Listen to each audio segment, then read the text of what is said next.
আসসালামু আলাইকুম। সংবাদে আপনাদের সবাইকে স্বাগত। সংবাদ শিরোনাম। দেশে উচ্চ রক্তচাপের রোগী প্রায় 5 কোটি।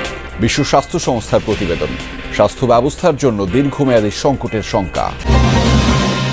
রাজধানীতে পুলিশের মাথা ব্যথা আওয়ামী লীগের ঝটিকা মিছিল। 6 মাসে গ্রেফতার হাজার খানেক। ঢালাও ধরপাকড় নয়, দরকার বিচার ও রাজনৈতিক সিদ্ধান্ত, বলছেন বিশ্লেষকরা।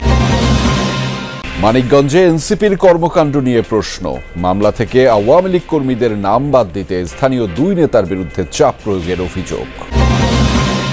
গাজায় যুদ্ধবিরতি কার্যকরে ইসরায়েলি পার্লামেন্টের অনুমোদন। মুক্তি পেতে যাওয়া ফিলিস্তিনিদের তালিকায় নেই রাজনৈতিক বারঘুতির নাম। এতক্ষণ শুনছিলেন সংবাদ শিরোনাম, এবার বিস্তারিত।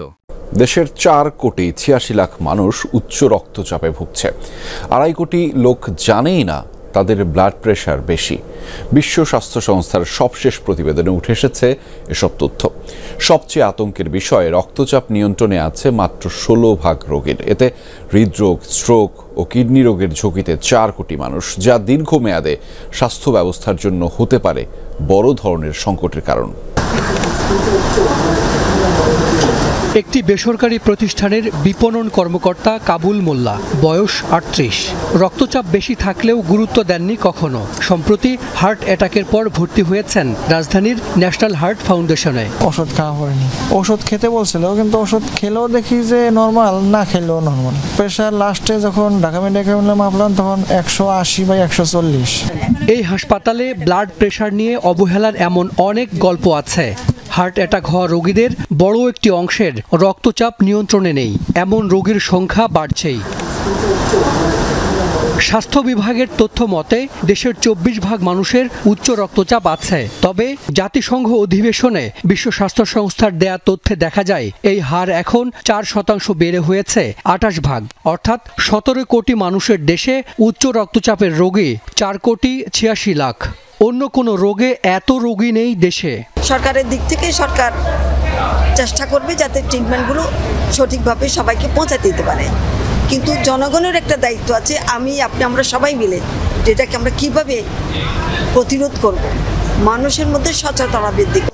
রোগীদের অর্ধেকই জানেন না তাদের রক্তচাপ বেশি, আর চিকিৎসা নিয়েও একটা বড় অংশের রক্তচাপ নিয়ন্ত্রণে নেই। ফলে আক্রান্তদের 84% অর্থাৎ 4 কোটি মানুষ জটিল 3 রোগের মারাত্মক ঝুঁকিতে। উচ্চ রক্তচাপ আসলে কি করে, বিভিন্ন অর্গানে গিয়ে এটা প্রেশার ক্রিয়েট করে। সবচেয়ে বেশি ক্ষতিটা হয় স্ট্রোকে গিয়ে, যে কোনো সময় হেমোরেজিক স্ট্রোক, মানে ওই ধমনীটা ছিঁড়ে গিয়ে স্ট্রোক হতে পারে।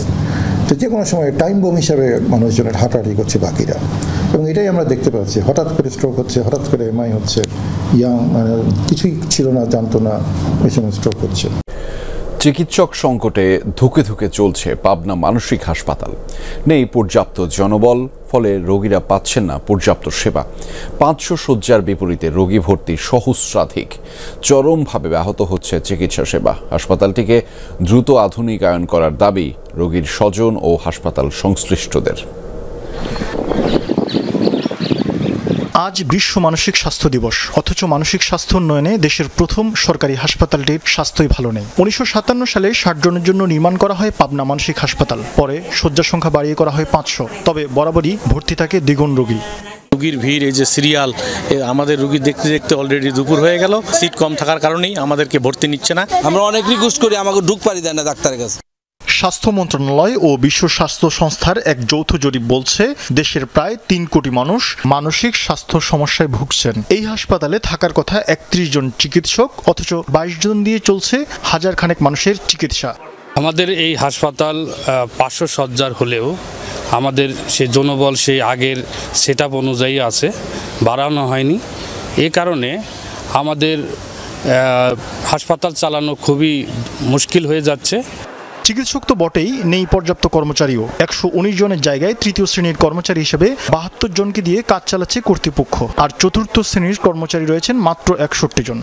বিশেষ করে তৃতীয় এবং চতুর্থ শ্রেণীর যে জনবলগুলো, এগুলো আমরা মারাত্মক সংকটের মধ্যেই আছি। মেডিকেল অফিসার পোস্টে যে মোটামুটি ফুলফিল থাকলেও বিশেষজ্ঞ চিকিৎসা এখানে খুবই কম। মানে যারা পোস্টিং হয় হয়তো সাময়িকভাবে কিছুদিন আসার পর তারপর দেখা গেলো যারা ঢাকা চলে যাচ্ছে।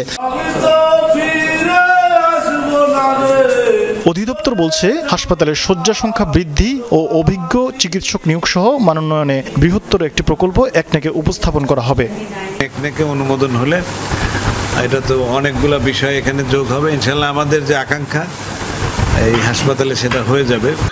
শুধুমাত্র সমন্বিত উদ্যোগের অভাবে হাসপাতালটি রোগীদের জন্য অস্বস্তিকর হয়ে উঠছে বলে মনে করেন সচেতন মহল। কার্যক্রম নিষিদ্ধ হলেও হঠাৎ কোথাও ঝটিকা মিছিলের চেষ্টা করছে আওয়ামী লীগ কর্মীরা। নিয়মিত বিরতিতে হচ্ছে গ্রেফতারও।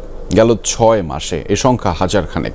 গোয়েন্দা পুলিশের তথ্যে অক্টোবরে রাজধানী বা দেশের অন্য স্থানে নাশকতার পরিকল্পনা রয়েছে। বিশ্লেষকরা বলছেন, ঢালাওভাবে গ্রেফতারের চেয়ে জরুরি আওয়ামী লীগের দৃশ্যমান বিচার, দরকার রাজনৈতিক সিদ্ধান্তের। তীব্র গতিতে ছুটেন তারা। সামনে থেকে অনেক মোবাইল থেকে চলে ভিডিও ধারণ। আইন সংশোধন করে নিষিদ্ধ করা হয়েছে আওয়ামী লীগের কার্যক্রম। তবুও অস্তিত্ব জানান দেয়া এসব ভিডিও দেখা যায় দলটির ফেসবুক সহ সামাজিক মাধ্যমে। ঝটিকা দৌড়ের পাশাপাশি কোথাও কোথাও ঘটছে ককটেল বিস্ফোরণের ঘটনাও। ভিডিওতে দেখা যায় জন 50 ব্যক্তি হুট করে জড়ো হচ্ছে। কয়েকটি স্লোগান দিয়ে কয়েক মিনিটের মধ্যে সটকে পড়ছেন যে যার মতো। ঝটিকা মিছিলের পর গ্রেফতারও হচ্ছেন অনেকে। কাউকে কাউকে গ্রেফতার দেখানো হচ্ছে পুরনো মামলায়। পুলিশের তথ্য অনুযায়ী গত 6 মাসে রাজধানীতে আটক হয়েছেন আওয়ামী লীগের প্রায় 1000 কর্মী। যারা গ্রেফতার হচ্ছেন তাদের অনেকেই ঢাকার বাইরের আওয়ামী লীগ বা ছাত্রলীগ অথবা অঙ্গ সংগঠনের নেতা। আওয়ামী লীগ অক্টোবর জুড়ে বিভিন্ন স্থানে নাশকতার পরিকল্পনা করছে এমন তথ্য জানা গেছে গোয়েন্দা সূত্রে। টার্গেট অরাজক পরিস্থিতি তৈরি করে নির্বাচন বানচালের চেষ্টা করা। তাই ঢাকার কোথাও মিছিল বা মিছিলের চেষ্টা হলে দায়িত্বপ্রাপ্ত পুলিশ সদস্যদের মাঠ পর্যায়ে কড়া নজরদারি জারি রাখতে নির্দেশ দিয়েছে হাইকমান্ড। পরিস্থিতি সামাল দিতে না পারায় এরই মধ্যে ধানমন্ডি, শেরেবাংলা নগর ও মোহাম্মদপুর থানার বেশ কয়েকজন পুলিশ সদস্যকে বদলিও করা হয়েছে। আমরা সবসময় সচেষ্ট রয়েছি যে কোনো সময় যে কোনো পরিস্থিতির মোকাবেলার সক্ষমতা ঢাকা মেট্রোপলিটন পুলিশের রয়েছে। আমরা ইতিমধ্যে টহল কার্যক্রম জোরদারের পাশাপাশি আমাদের গোয়েন্দা নজরদারি বৃদ্ধি করেছে। আশা করি রাজধানীর আইন শৃঙ্খলা পরিস্থিতি স্থিতিশীল থাকবে। শেষ মুহূর্তে বন্দি বিনিময় তালিকা থেকে সরিয়ে নেওয়া হয়েছে আলোচিত ফিলিস্তিনি রাজবন্দী মারওয়ান বারঘুতির নাম। ফিলিস্তিনের সবচেয়ে জনপ্রিয় নেতা ভাবা হয় ফাতাহার এই সদস্যকে।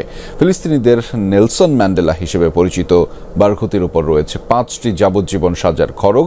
জানা যায় বৃহস্পতিবার রাতে মার্কিন প্রতিনিধি স্টিভ উইটকফ সহ মধ্যস্থতাকারীরা যে বন্দি তালিকায় স্বাক্ষর করেছেন সেখানে অন্তর্ভুক্ত ছিল বারঘুতির নাম। তবে ইসরায়েলি মুখপাত্র জানিয়েছে এই মুহূর্তে মুক্তি পাচ্ছেন না জনপ্রিয় এই নেতা। এছাড়া বাদ পড়েছে popular front for the liberation of প্যালেস্টাইনের নেতা আহমেদ সাদাত, হামাস নেতা হাসান সালমা এবং আবদুল্লাহ বারঘুতির নাম। ইসরায়েলের এই পদক্ষেপে যুদ্ধবিরতি চুক্তি নিয়ে তৈরি হয়েছে সংশয়।